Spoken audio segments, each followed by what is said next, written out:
gosh, I'm so excited. I'm cutting it short today, so I'm really excited. I've never gone this short before. Tapi aku pintu.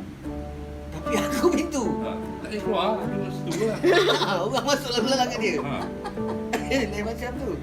Kalau kau nak cuba, kau didik, aku rasa boleh betul. Berapa umur? 20, 21. Umur tu tulis. Terror, menang hadiah. Kalau kau kata bendera, percaya tak? Kau cakap tanya dia dulu, dia okey tak? Aku memang cari.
Korang boleh tengok kipas tu.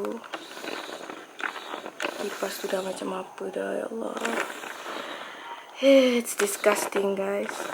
And kita akan kemas this part.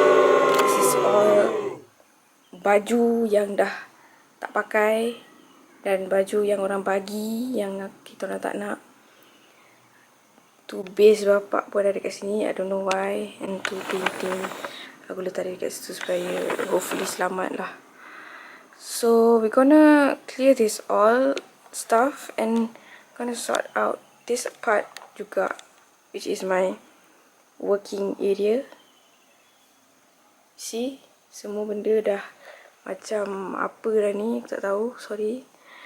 Sebab aku dah lama tak duduk dalam bilik ni. Masuk dalam bilik ni hanya tukar baju. So this is all the gross part. Baju area ni, meja adik aku lagi seorang dekat sana pun. Apa benda ni, ya Allah. Okay, I'm not sure whether I will show this clip or not.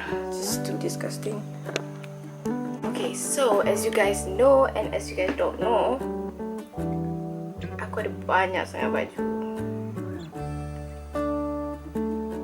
Dulu lagi banyak, tapi sekarang dah banyak sangat. Kita dah giveaway, tapi still masih banyak. Dan juga sebab sebenarnya yang dah giveaway tu aku tak settlekan lagi. Aku dah separatekan dengan baju yang kita orang nak. Tapi baju kita orang tak nak tu stay dalam plastik dan dipilih dalam bilik, jadi berterabur, bersepah balik. So aku akan letak semua baju-baju yang dalam plastik tu, letak dalam bag kotak ni dan harap-harapnya muat lah.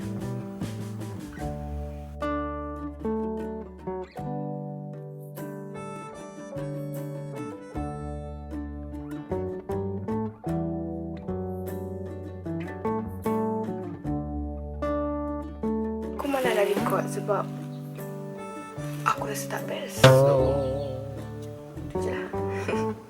So I'm just gonna use this old t-shirt, okay?